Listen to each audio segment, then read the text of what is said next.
My name's Jay Gilligan. I'm from America, but now I live in Sweden. And I'd like to tell you a little bit about myself because I'm going to share my opinions with you about juggling.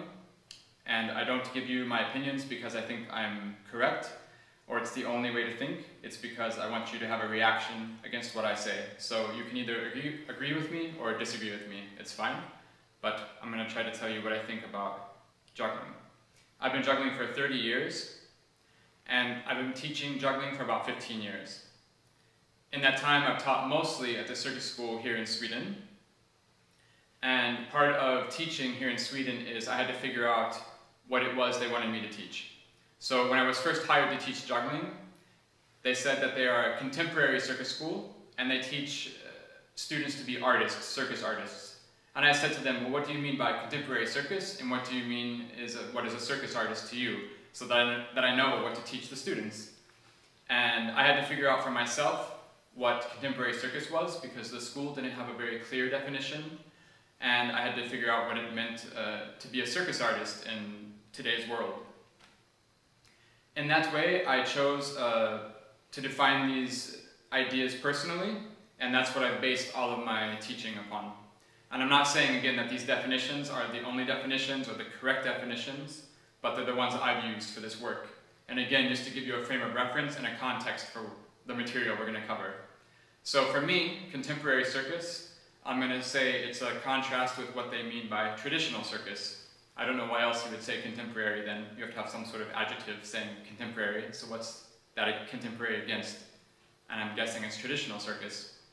And that's why I chose to think that traditional circus, juggling, for example, in traditional circus, the technique is an end in itself. And in contemporary circus, technique is a means to an end. So, what that means is, in traditional circus, when you juggle 7 balls, for example, the reason you're juggling 7 balls is to juggle 7 balls. It's to perhaps impress the audience, or to make a display of your skill, or some sort of human achievement. So in traditional circus, we have technique as an end point. It stops there. I juggle 7 balls, and that's why I'm doing it. In contemporary circus, I chose to think that juggling is a means to an end. So when I juggle 7 balls in the contemporary circus, perhaps I'm expressing something else, or something more than the juggling of 7 balls. And what that could be is any sort of thing. It can be very abstract, like a rhythmical theatrical structure. It could be some sort of feeling, or it could even try to be a concrete narrative or storyline. But either way, what you're trying to do in contemporary circus is to use technique as a means to an end, that the technique is an expression of something more than just the technique. And it's not only about skill and showing off and displaying to the audience that you're better than them. So there's something else going on in the contemporary circus. That's what I chose this to mean. And then what it meant to be a circus artist, I chose to think that what they have to mean, and that idea is that the people who are going to take this program and do these classes and have this teaching material, it means afterwards they're prepared to interact with the world. And the world is the market on one hand, so it's the financial issues of what is the market, who's the market, what's the context, who is the audience, who are the producers, who are the gatekeepers of this cultural market, or any other sort of market. Are you going to do art? Are you going to do entertainment? Are you doing commercial work? Are you doing work who's funding the work? Is it by arts grants? Is it by a ticket buying audience, general public, like this? So a lot of this idea of who's a circus artist does come down to money and where you're going to work afterwards. But to make it very simple, you can also say that if the school is producing circus artists, it means there's going to be a performer and an audience. So we can simplify this idea, remove all of the kind of social context of money and economy and logistics and whatever else, and just say that there's going to be somebody doing something and somebody's going to watch them. So by necessity, what we're doing in this class with juggling is we're talking about performing of juggling. That's what it means to be a circus artist. You're performing for someone else. Even if that person is yourself, or a video camera, or some sort of other conceptual meta circumstance. So in this class, we normally talk about juggling, as something that can be on its own. But there's also then the performance of juggling. It's a different thing. And the reason in this school, a lot of the work we've done has been with juggling on its own is because most of the time, throughout the history of juggling, and circus schools for that matter, juggling has only been looked at through the lens of performing. Juggling is always explored in this idea of performing. We're always talking about elements of juggling. How does it look? Who is looking at it? From what angle? What's the theatricality or the character that's put on top of the juggling, etc. But a lot of the times, what I like to do is just look at juggling outside of the performance context, and we can look at juggling on its own, and not have to worry about any of the other elements to juggling. What is the theater of juggling? What is the sound design of juggling? What is the costuming for a juggling performance? That's a whole nother thing to talk about, and it's good to talk about, and we should talk about it, but that's not mostly what we're going to work with now. We're only going to work with what is juggling on its own, because I find a lot of value in exploring juggling outside of the performance context. We can find a lot of new and surprising ideas that we can then put into the performance context. And that's also mostly because we haven't spent the time to actually investigate any of these ideas outside of thinking that juggling is going to be on the stage for a specific audience. So in that way, we're going to juggle and not have to worry about performance.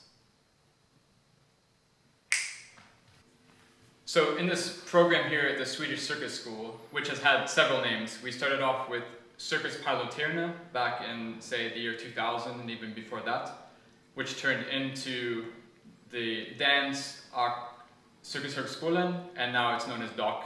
In this program, I was given the task to write a 3-year curriculum. So I had to figure out what was contemporary circus, what was a circus artist, and if you were going to teach somebody in 3 years to do those things, what would you teach them? And of course, I grew up in America where we didn't have any circus schools or circus universities, and I thought this was a really crazy idea, that you would go to school, to a university even, and learn to do circus, and that somebody asked me how you would teach that and what you would do for 3 years. It was a very strange idea. So I took it very seriously, and I thought about it a lot, and I came up with a 3-year program. These days, we don't really work on the 3-year program as it used to be anymore, because I think that the context of the work has changed. I think the students have changed, what their needs are and who they are as individuals. But I still think that the old structure of this 3-year program is very relevant to the material we're going to cover, because a lot of the ideas we're going to go over come directly from this kind of program. So I looked at it like this.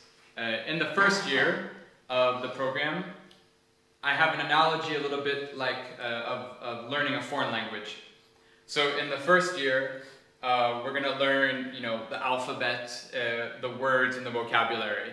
So just a little bit about, if you're trying to learn a foreign language, you start with very simple words like cat and dog and post office and whatever else.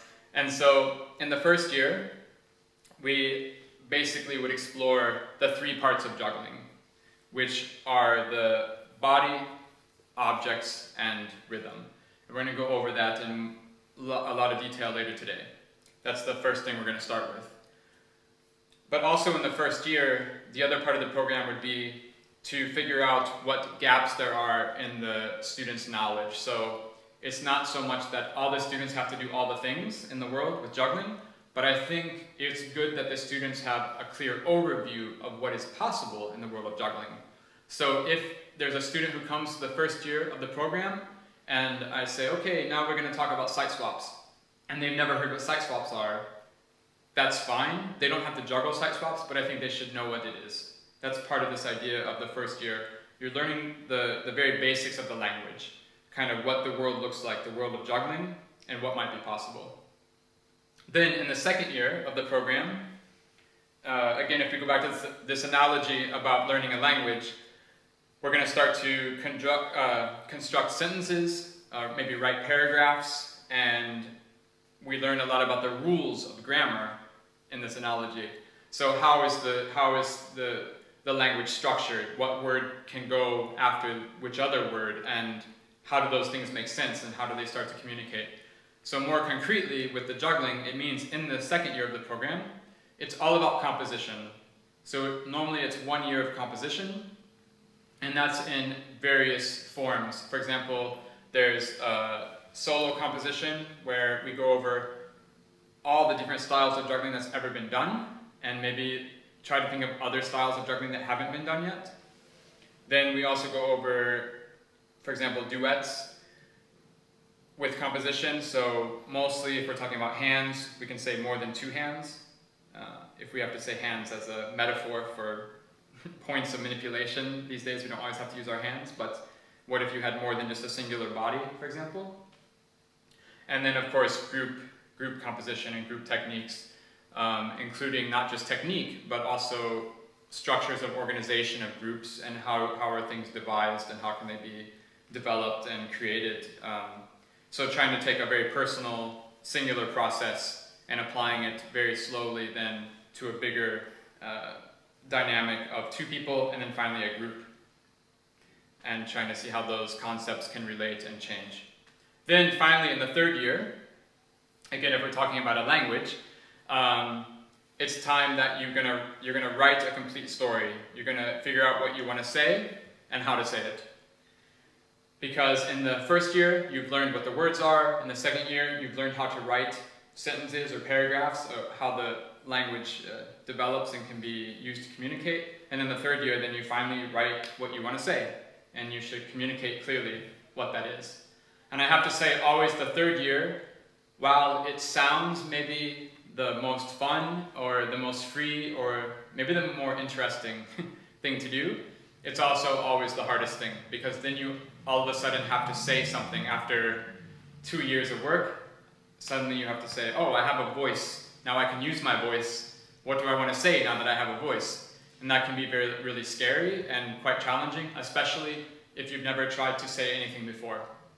So of course, if you wait for 3 years, till the end of 3 years, to ever try to make a statement about something that you want to say, of course it can be really impossible. So also over the course of the 1st and 2nd years, we do have little exercises where we start to test this out. Well, what do I want to say? What do I want to express? And what does that mean in terms of technique? What do I have to put my time in terms of practicing? What tricks do I want to learn? What research do I have to do? What props do I have to build or buy? Really simple things like that. Of course, it's a preparation, and finally, in the 3rd year, what do I want to say? It means that also in the 3rd year, we talk a lot about the relationship of juggling to the other art forms in the world, the other time arts, for example, dance or theater, but also the other forms of arts, writing, sculpture, storytelling, and the other circus arts, the other circus disciplines, trapeze, handstand, acrobatics, or whatever else. How does juggling relate to all these different art forms? What does it mean? And where does it fit inside of the world that we live in today? Also then, we look at the other parts of juggling in terms of stagecraft, because so far, we mostly look at juggling outside of the world of performance. So now we're going to look at juggling and say, okay, what's a good set design for juggling? What's a good lighting design, sound design, costume, makeup, etc.? And of course, some of those seem to be more obvious than others. What's a good lighting design for juggling seems to be a lot more obvious than what's a good makeup design. But for me, they're all related. It's still talking about a performance. Juggling is a visual art form after all. So for example, makeup design is really important, and we just never spend time to think about it or talk about it. We're always stuck on the lighting design or what trick we're going to do. So in the 3rd year, we spend some time and try to figure out how juggling can relate to the other areas of performance for stagecraft. And then, yeah, finally we make a concrete, you could almost say artistic statement. And say, here's like one moment in time, this is me as an artist, this is what I want to say. It doesn't have to be everything you want to say. You know, you don't have to write your final show, and your show doesn't have to be the only material you'll make the rest of your life. But it's the starting point of saying, okay, now I'm an artist, so this is who I am. I have an opinion, I'm going to give you my viewpoint. And again, maybe you can agree with me or disagree with me, but this is what I think about whatever, about ring juggling, about Diablo juggling, or whatever. Or about this little aspect about Diablos, or this little aspect of club juggling that I researched and tried to figure something out with, and that you have a desire to express something in a concrete way. So in teaching juggling, it's a big challenge, especially when the students are mixed in terms of skill level, interest, and really basically just a logistical concern, which is their prop choice. So sometimes in my life, I've had a class where this is a true story, I had a ball bouncer, a hat juggler, a diabloist, and a club juggler. And I should work with them all at the same time in the same amount of hours. And I think normally the habit in terms of teaching juggling in that way is that you would just, as the teacher, walk around the room and kind of meet each student on their own individually and talk to them and say very basically in the moment, say, hey, what are you working on? Maybe the hat juggler is trying to throw the hat, catch it on their head, and you can say, oh, throw the hat higher, flip it more, and then you move on to the next student who's doing ball bouncing, and it's an entirely different discussion. I think that's the way you would traditionally teach students in that situation, because otherwise, what are you going to do? And that was the problem I was faced with. But I think that when you juggle, inside of an institution, inside of a school, or a teaching situation, I was always asking myself, why are we here? Why are we all in this room together? And it seems a little bit silly to me that we would all be in the room together, doing different kinds of juggling, but then not talking to each other. Because why do that? Then we don't have to be in the room together anymore. We could all be on our own. It just makes it easier for the teacher. They just have to walk a shorter distance to the next student. But otherwise, you could all be at home in your own houses, and I could be in my car and just drive to everybody's house. And there's just nothing going on in terms of a communication, a community, or a dialogue. So in that way, I started to think that instead of teaching technique, or instead of teaching tricks, I wanted to try to teach concepts. And if we can work on concepts and understand concepts, explore these concepts, then the students on their own can apply these concepts to whatever juggling they're going to do. So we could take the exact same idea and apply it to ball bouncing at the same time as Diablo, at the same time as hat juggling, at the same time as club juggling. So you could take an idea, for example, I think when we talk about ideas or concepts, it always sounds very grand, or I don't say scary, but they seem like, oh man, concepts, it's going to be really hard or complicated. But no, a concept can be do some juggling that starts off slow and gets faster. It goes from slow to fast in terms of tempo. And then sure, each student has to define for themselves personally, what does it mean tempo with hat juggling versus tempo with ball bouncing? It's a very different thing. But still, I think the students can make that leap themselves, and then we can start to have a discussion between everybody and say, oh, you went fast to slow like this. With your hat, you were able to go fast to slow in a different way than I could with my club juggling, but that gives me a great idea for my club juggling, because I never would have thought of that, because I'm not juggling hats. And that's one side of it. The other side of it is that for a few years, I had Wes Peden come to class every day. And you know, when he first came to school, he was juggling 7 clubs. So as a teacher, what do you say to Wes Peden, who's juggling 7 clubs? You can walk in every day and say, oh, good job, Wes. Then you can go home. But I don't think that's so useful. I wasn't hired, I wasn't paid to not do anything. Of course, I could encourage him, but he didn't need that. He learned 7 clubs on his own. So what else do you say then? Oh, great, Wes, why don't you do 8 clubs? I mean, what's the use of that? Wes doesn't need me to tell him to do 8 clubs. He can do that on his own. Or do more catches of 7 clubs. And so, you know, for the first few weeks, I was really thinking, I have nothing to say to this guy. What am I going to say to this guy? I mean, the technique is so far advanced, and also he was already doing very creative moves. What can I give him? Then I started to think harder, and with Luke Wilson and Ben Richter and Eric Oberry, we started to think, what else is there about juggling besides just pure technique, and what else can be applied to the technique to make it useful? And also, again, that Wes there's a point for him to be in school. So in this way, we had a bunch of ideas about juggling concepts. And these concepts could be applied to any sort of juggling, 7 club juggling, or ball bouncing, or 1 ball juggling, or whatever you want to do. A lot of times in circus school, and in teaching workshops, master classes, I do think, why are we here? What is the point? Because with juggling, it's different than other circus disciplines. If you're doing acrobatics, or flying trapeze, or trampoline maybe, or some of these harder acrobatic physical moves, yeah, if you make a mistake, you're going to die.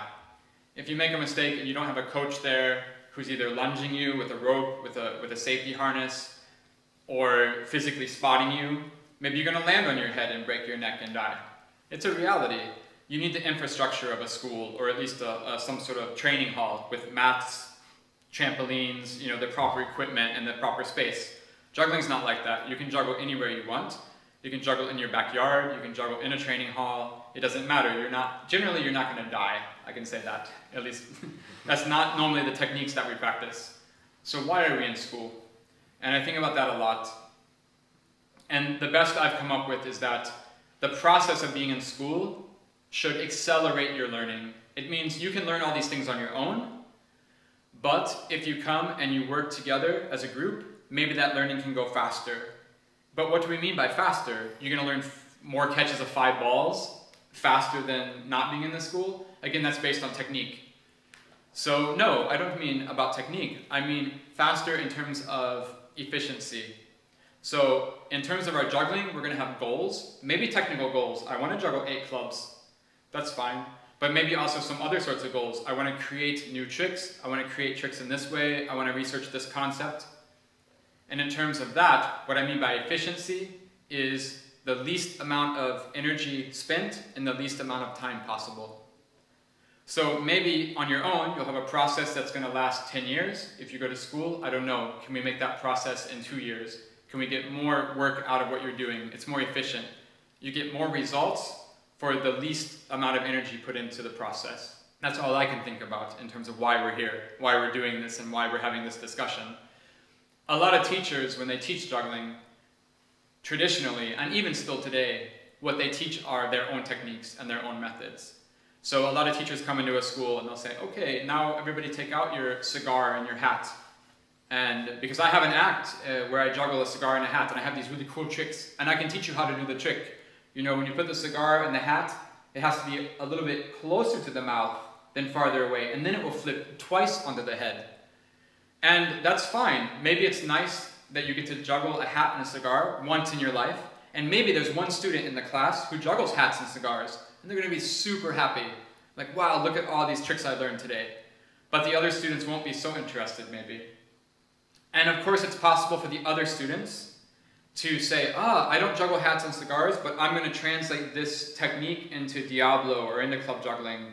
Maybe it can be a club on a club and do some sort of flip. But I think that's really hard to do. It's really abstract and it's really not efficient. Again, in that way, instead of teaching technique, instead of teaching you my show or my tricks or my concepts even, what I want to do is talk about universal concepts instead of juggling and teach those to you that you can then explore with your own juggling, with whatever you want to do. And so for the most part, the way that we can work on these concepts is we need to have a common language. Again, we all have different techniques and different interests, but we need to have a common language that as long as we're all speaking the same language, I can transmit all these ideas to you as fast as possible, and then you can interpret them however you want. So in terms of language, of course, I don't mean English or Swedish or Finnish or whatever, or French. I just mean in terms of a technique language, a technique-based language. It means we should pick the most simple form, because we're not going to learn technique as an endpoint in the class. We're only learning the ideas that the technique shows us. In that way, most of the work we'll do together will be with one ball. It's because it's the most simple shape. It's not of the 3 traditional shapes. We have the ball, ring, and the club. So the ball technically is easier to handle than the other shapes, right? I mean, the ring has a handle all the way around, but it has a big hole in the middle. This has no hole. And also, a club normally has to be flipped, and this I don't have to flip it to catch it by the handle, because it's all handle. There's no hole, and it's all handle. So the ball is the most simple shape. And as well, the reason we use one ball is because I just want to do the juggling very quickly with you. We don't need to spend a lot of time learning these ideas with 7 balls. So for example, if I come with a new idea, with a new concept, and I say, let's all take 7 balls and juggle them. Of course, that's going to take a long time, and we're just going to spend all our time dropping and picking up the balls. Because you know that juggling takes a long time to learn the technical side. So a lot of the times we're going to use just one ball. But there's something to say about that. It means don't forget that the one ball juggling is not the point of what we're doing.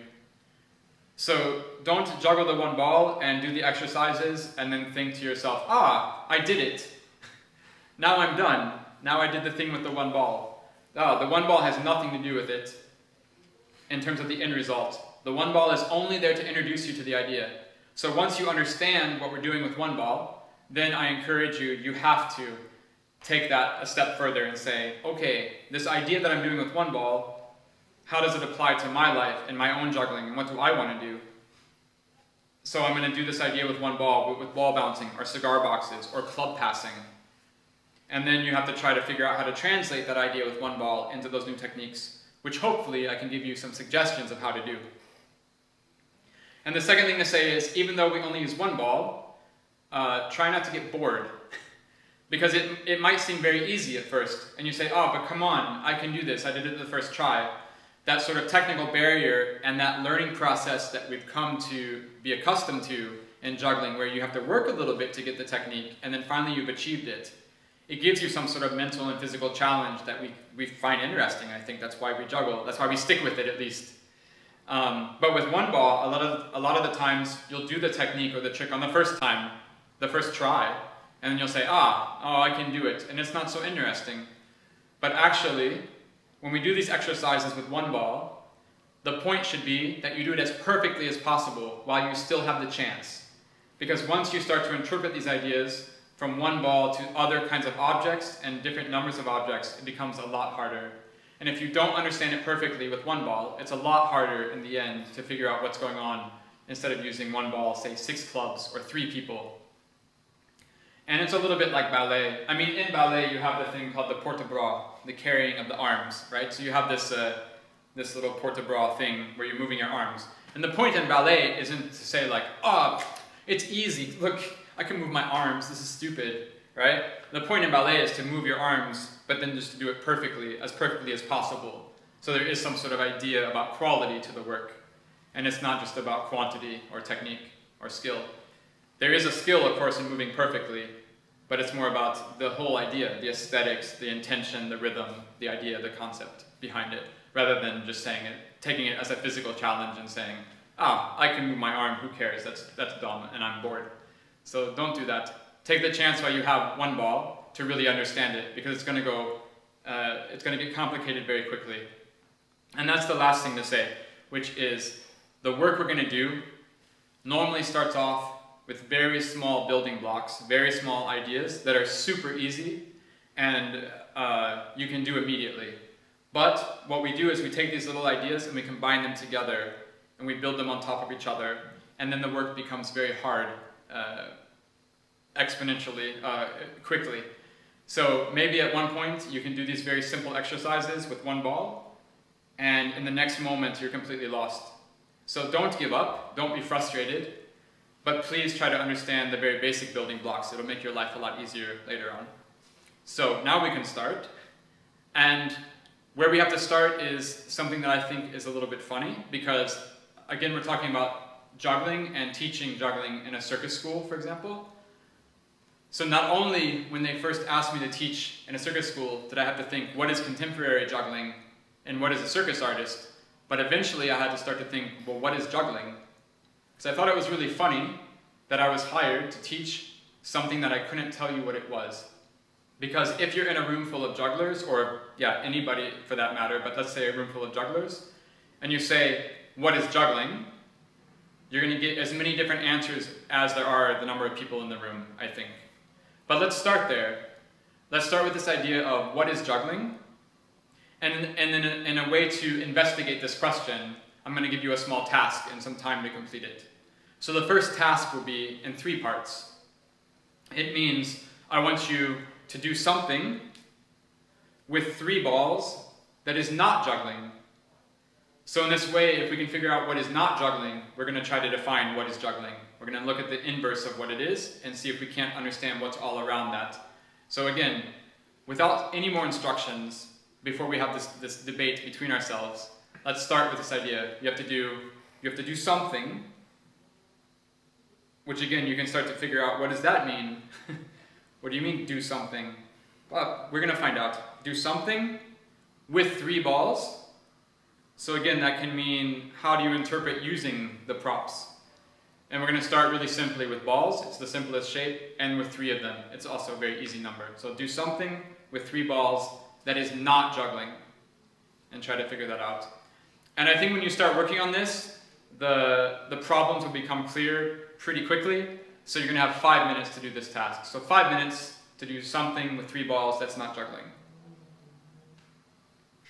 Okay, so now we had 5 minutes to do a task that was in 3 parts. It was to do something with 3 balls that is not juggling. And I think what's best is that we look at all of the results one at a time first, without saying anything, and then we'll discuss them afterwards. I'll ask a few simple questions.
Alright, let's start with what Richard did. So you have the movement sequence with the balls on the floor, moving the feet around it, picking up the balls, and then moving the balls around.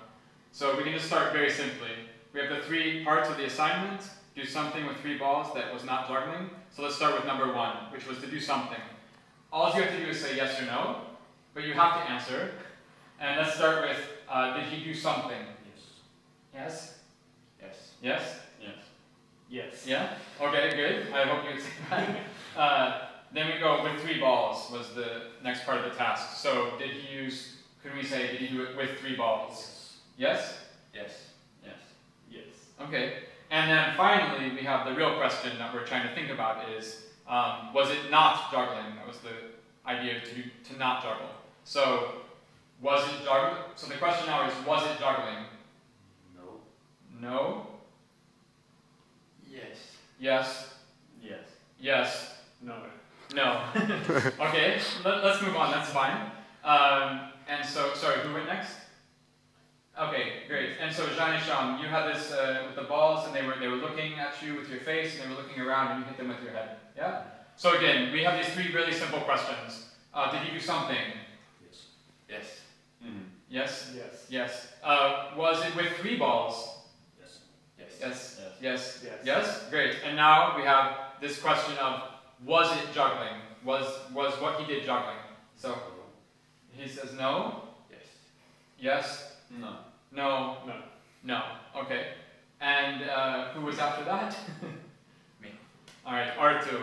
So R2, you were walking on the balls. It means, was it something? Yes. Yes. I think we all can say it's something. Was it with 3 balls? I think we can all agree it's 3 balls, right? So now, was it juggling? Say no.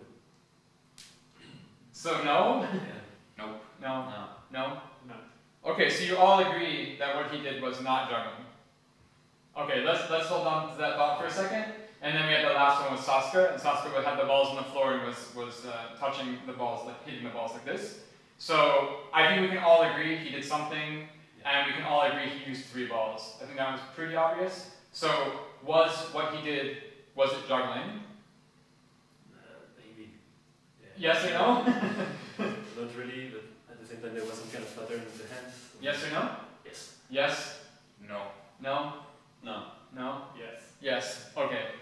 So we're not going to reach a very clear conclusion with this, except I'm going to try to convince you of one point. But what I want to try to do is show you that at least we don't agree. Because so far, on everyone except for one, because on R2s everybody agreed that it wasn't juggling, more or less. I mean, Jean-Michel wasn't so sure, but for everybody else, at least when I said yes or no, it wasn't clear yes or it wasn't a clear no. And this isn't to bring up what is the exact definition of juggling or what is the definition that what is not juggling. We're not going to find a definition or a discussion in the time we have now that we're all going to agree upon. But what I do want to point out as jugglers, that we don't have the same opinion of what it is that we're doing. And I think that's pretty crazy.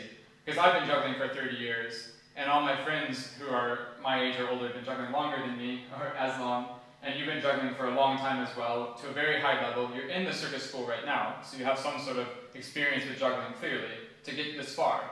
And yet, we're all here, we're in juggling class, but we don't all agree on what is juggling. So let's look at R2s really fast. R2, can you show yours again?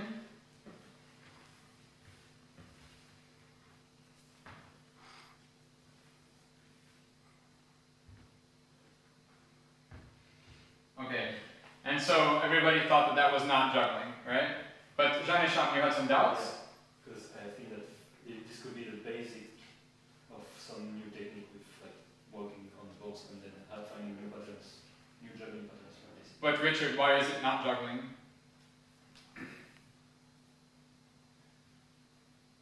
It just doesn't. I mean, the balls are stationary and R2 walks on them, so I mean, the object isn't even a question, but they could be anything. Like they could not be there, and he could do the same thing, like the exact same thing, walking in that way. And I don't think it doesn't change what happened. So I don't think it's juggling because it's not. I'm not even gonna throw things. Okay, you bring up a couple of points. So what we're talking about, there's a few conceptual points about this idea of what is juggling and what is not juggling. And one of them is lack of technique or advanced technique.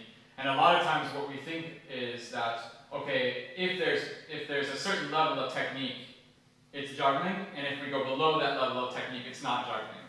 I'm not saying that's what you just said, but it does bring up this idea that the technique he used when he walks on the balls, in terms of our normal juggling technique, is so low in terms of the manipulation, the skill level of that we consider it not to be juggling. Personally, I don't think that technique has anything to do with it in terms of the level of skill, or, for that matter, our own personal judgment of it being good or bad. Because a lot of times we have the example, when I teach, I've had examples before, and I say, show me something with 3 balls that's not juggling, and I'll have people do this. And I'll say, but why is that not juggling? And they say, yeah, but it's super easy, right? Or I've also had people do this one, and then I say, but why is that not juggling? And they go, well, because I don't like it, it's bad. I say, okay, but we leave personal opinion out of it, and we leave technique out of it as well. So in that way, we do have a nice debate, I think, about the technique of what R2 is doing. Is stepping on the balls, there isn't really any sort of, recognizable technique inside of that, and therefore, is it juggling or not? I'm not going to argue with you on that for a second. But the second thing it does bring up is, like you said, R2 is walking on top of the balls, and it's an area of juggling that we don't normally explore, and we're going to look at it later on together. But normally the props are on top of us, and we are rarely ourselves on top of the props.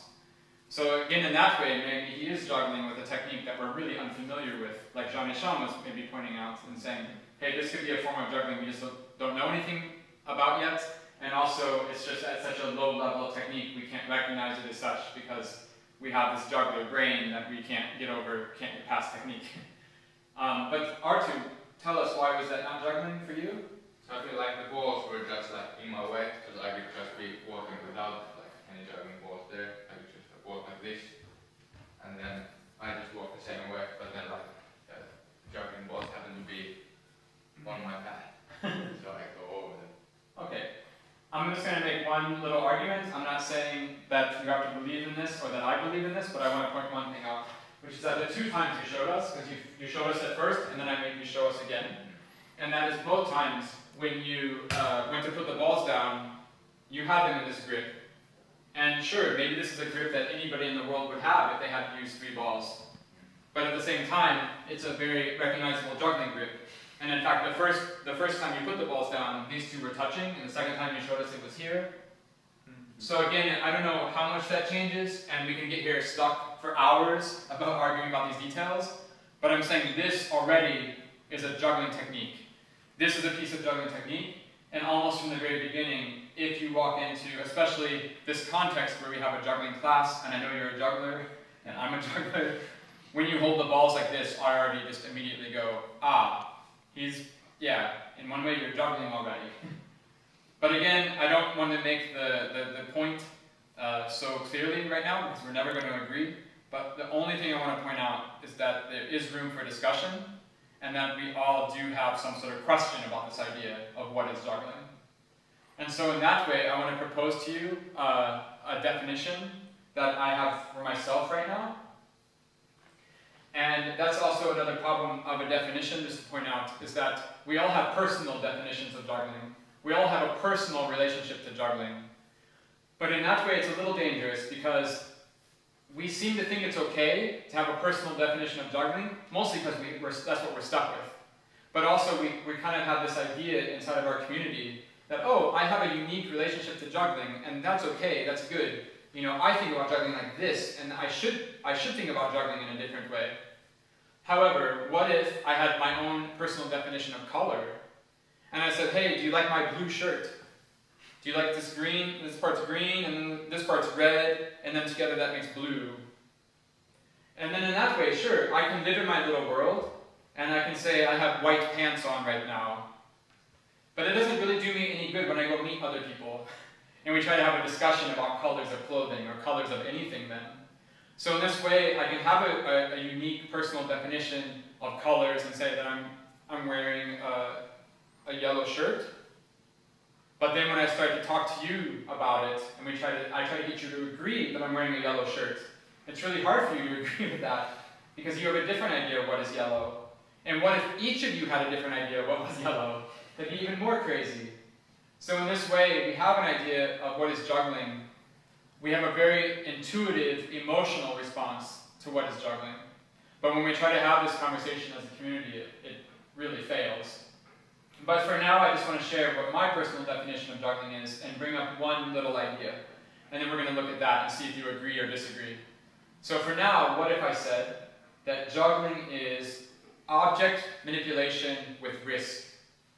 Because this directly ties into what R2 did. R2 said, when I said, why is that not juggling? And he said, oh, because I was just walking anyway, and they just happened to be there. In that way, I could also argue and say, well, did you do something with the 3 balls then? You didn't do something with 3 balls. You did something and there were 3 balls there. Did you actually use them in what you did? If what you're saying was they were just by chance under your feet, then I could say you ignored the 3 balls. But anyway, I'm going to say that it's fine. You did something with 3 balls, and what you're saying, what we're talking about in terms of technique, for example, at some point, we can say his body was on top of the object, so that's different, and also the skill level or the technique level was so low we maybe don't even recognize it as juggling. And in that way, what do we mean by technique? And we can say that technique is some form of risk, if you'll allow me to say that for the moment, and say that what he did in terms of object manipulation didn't have a lot of risk, we could say, compared to traditional juggling. And we don't need to get so philosophical about this, because of course there's the risk he could have had a heart attack, or there's a risk the building could have fallen over, there's a risk that the earth will fall into the sun and explode, or whatever. So of course we can get very philosophical, but again, we're looking for a definition of juggling in a way that is useful to our lives, and that's also the same for all of the work we're going to do together in the class. It means, yes, you can be technically correct. Let's say that we end up defining that juggling are the planets circling the sun, okay, and that technically this is proven somehow, and that we all agree on this. It doesn't do me much good in my own work, at least, in the studio, when I'm trying to juggle technically or creatively. If I'm trying to figure something out with juggling, if I'm trying to walk on 3 balls and I say, but the Earth orbiting the sun is juggling, yeah, that doesn't really have any application to me. So you can try to be philosophical, you can try to really be overly intellectual, and you can win, but in that way you can still lose, I think. Because we're looking for practical, working, everyday definitions. Again, maybe I could convince you that my shirt is blue or yellow, technically, with the colors and the light beams and the molecules or something. I don't know how. But then in the end, you all don't recognize it as yellow or blue. It doesn't do me any good to have this really weird argument. And again, it's a personal definition. So, coming back to this idea then about risk. When I say juggling is object manipulation with risk, basically what I'm doing is I'm shoving the problem off of the word juggling and onto the word risk. So I'm just saying juggling is this other thing. And then you say, oh, but what is the other thing? Exactly, it's the problem. But let's look at this idea of risk, because risk can take on a lot of different meanings in a very practical way as well. So let's try a new assignment, a new task, and we're going to try to look at this idea of the definition of juggling, where we have the definition for now being object manipulation with risk. So again, the task is in 3 parts, and now I want you to do some juggling with 3 balls with no risk. It means if you can do this successfully, we've broken my current definition of juggling. Because my definition of juggling is that juggling has to include risk. So for now, can you please try? Let's take 5 minutes again. Again, the problems become very obvious quite quickly. And 5 minutes might seem like a short amount of time, but pretty much straight away when you start, you see, actually, there's all these problems, and 5 minutes is enough time before we can have a discussion together. But again, 3 parts. I want you to do some juggling, which again, what is juggling? Object manipulation with risk, with 3 balls that has no risk. So it's a contradiction if you can do this. But give it a try, it'll be fun to try anyway. So we have 5 minutes to try that out. Okay, so now we have 5 minutes to do a task, again in 3 parts. It's the second task we tried, and it was to do some juggling with 3 balls that has no risk. So let's see those one at a time, and then we'll talk about them.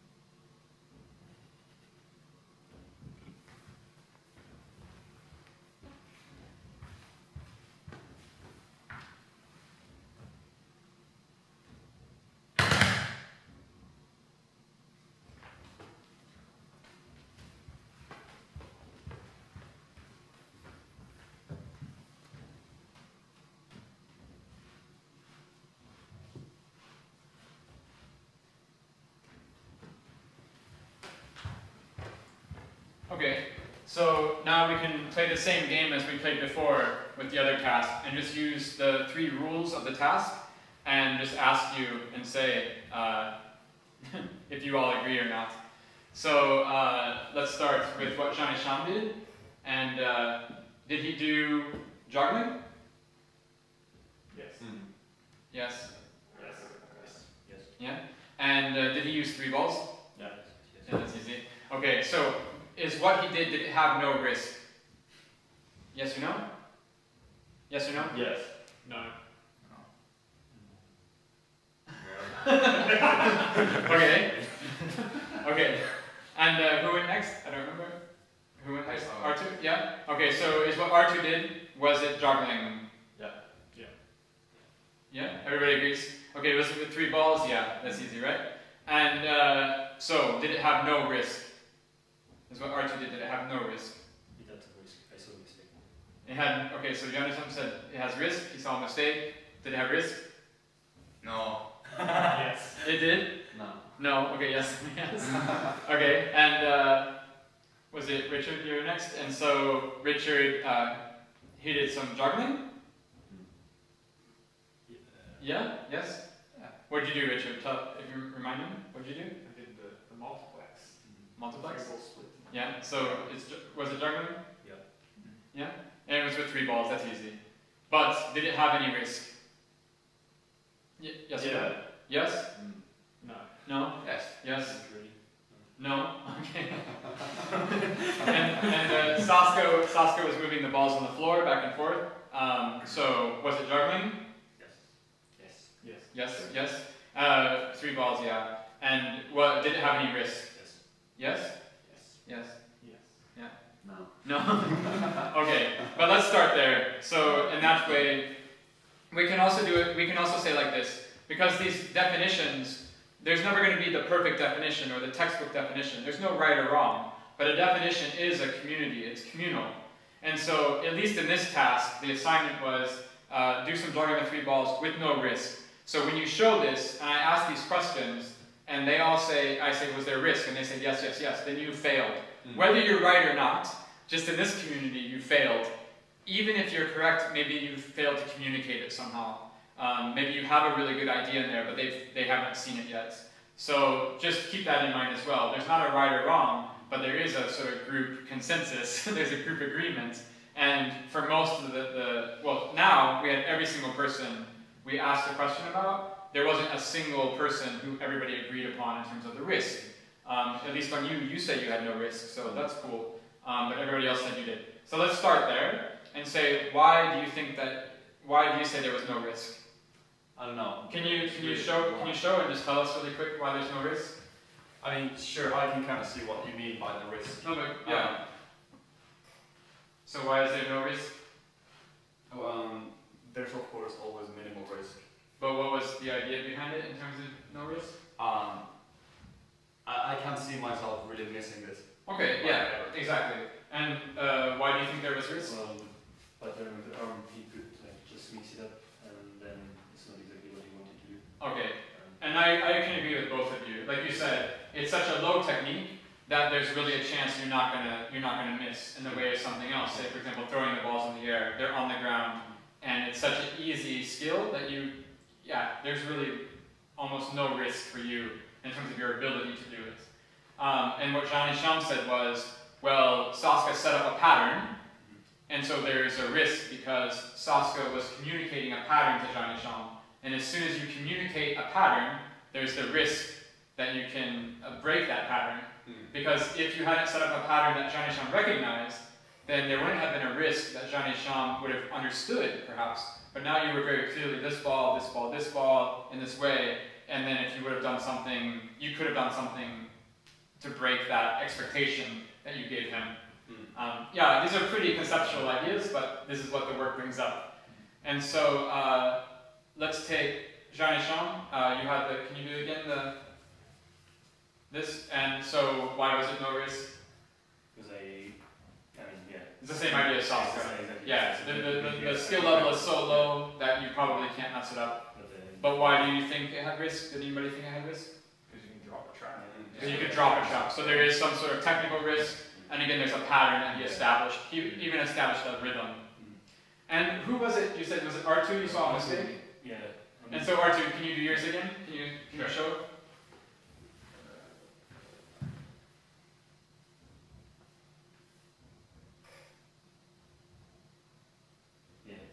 Okay, so you saw a mistake again, which was? Your hand touched the other hand and then it's break the rhythm. So you're saying when he was moving the balls, he went to move and the hand touched the other hand. Yeah, and I agree. Again, this comes back to expectations, and now we are talking a little bit about performing juggling. Though performing is maybe too strong of a word in this context, but we do have a juggler and somebody watching them. Whether it's a performance or not, we don't have to get into that, the context of what that means. But it was some sort of visual clarity, or a visual, what R2 set up was, I'm going to move my hand here and move my hand here. And in those two moments, you understand that the hands probably aren't going to touch each other or hit each other on the way. So at what level are we examining our technique? And at what level are we examining what we're projecting to the others on the outside? What's happening internally and what's actually happening externally. And it's a level of detail we don't normally talk about with juggling, but perhaps it is there. And in some sort of definition, we are always trying to think about technique. And where is that level, where is that line of technique where above this line is juggling, and below that line it's not juggling, or it's no risk, or it is risk, and who did the multiplex? Yeah. Can you show again the multiplex? So here we have juggling, and with and the idea is that there's no risk, but somebody thinks there's risk there. Somebody said, yeah. R2, why is there risk in this? Well, he could just fail and throw them to his face, and like, you never know. There's a risk. Anybody else have a different sort of risk? It depends, like, if you want to break a pattern on the floor. Exactly. Yeah, you I think that's irrelevant though. Yeah. What I want to create. Yeah. See. Yeah, so, okay, so now we're arguing about intention behind what's happening. So we can say that, because Jean-Michel was saying that if Richard throws the balls, maybe he wants them to go into a line, and they don't go into a line. And Richard says, it doesn't matter what I want, it matters what happens.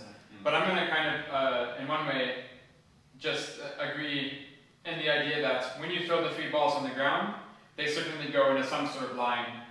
And in one way, I could see an intention behind it. An intention could be that you throw the balls and they should go into a straight line, and I see one ball not in the line. So whether you intended for that to happen or not, that I should think that you're going to throw them in a line, I still have that expectation. If I see 3 objects in a row and one's kind of off to the side, I don't normally say, that's a really weird little triangle. I go, no, that's a line, and one of the balls is out of the line.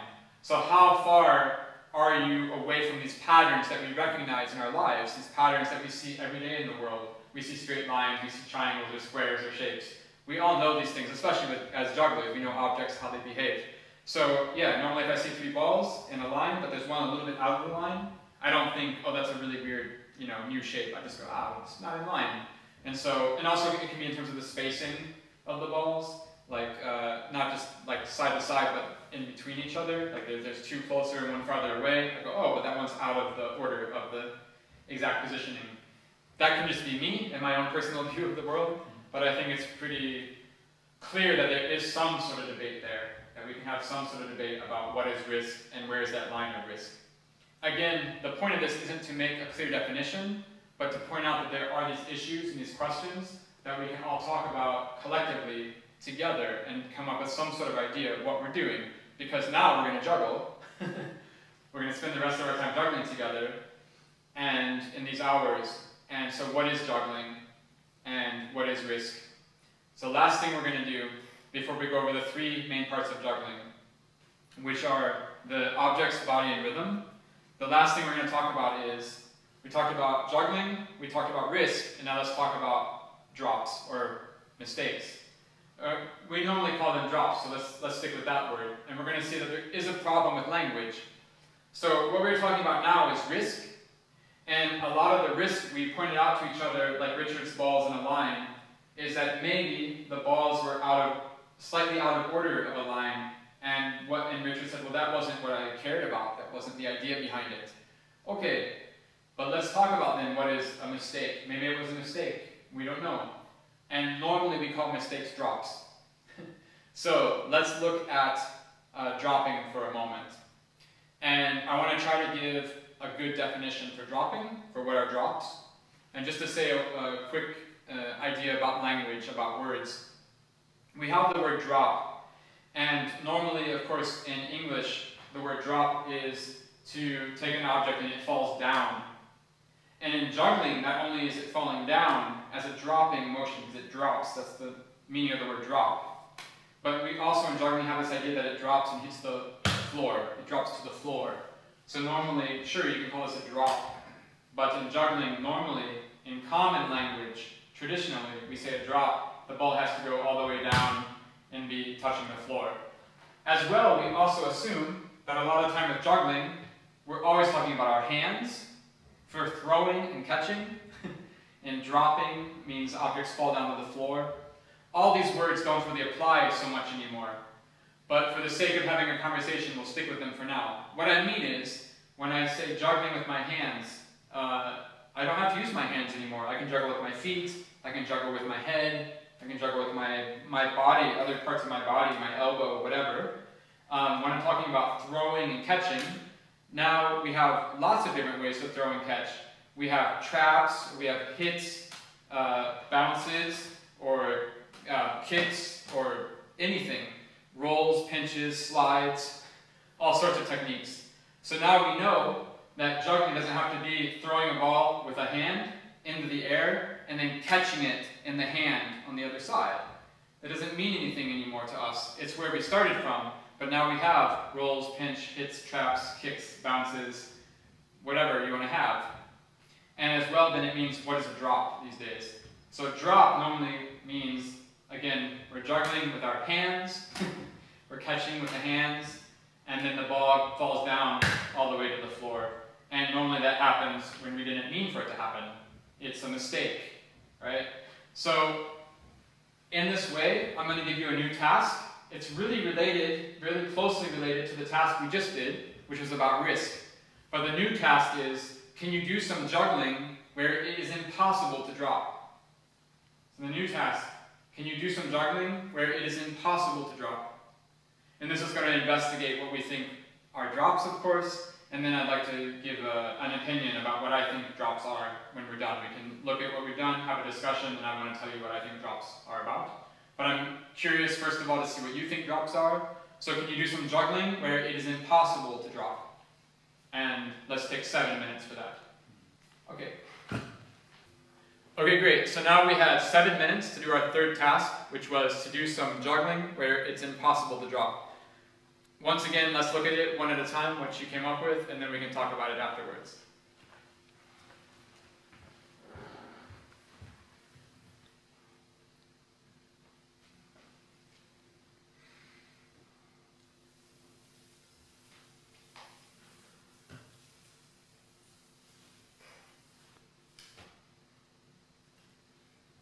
Okay, next.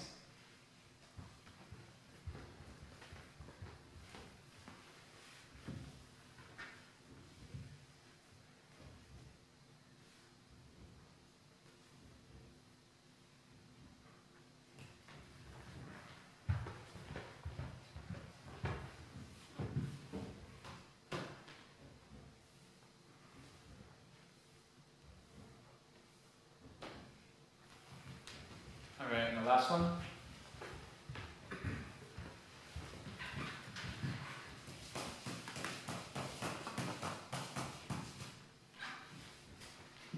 Okay.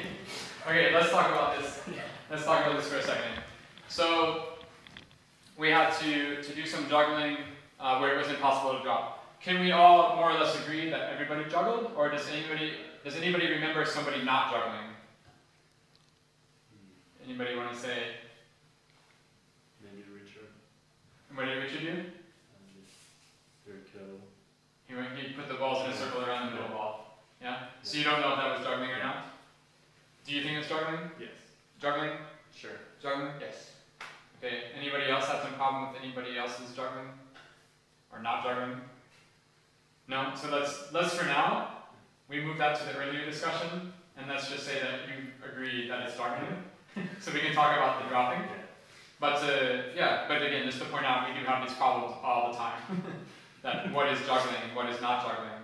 And it's definitely part of Richard's solution, I think, to this task of impossible to drop, to include that kind of technique, right? So what were you thinking? How can you not drop in that sequence that you did? Can you show and maybe say as you do a little bit, like what are you thinking? Yeah, like,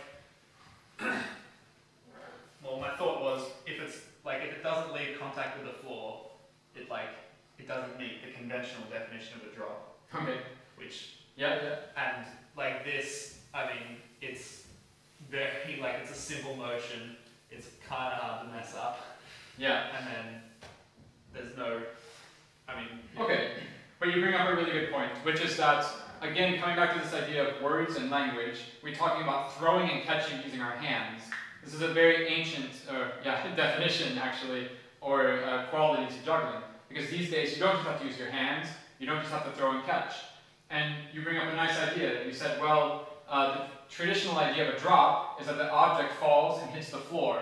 So if I start with everything on the floor and it never leaves the floor, then it's hard to define it as a traditional sort of drop.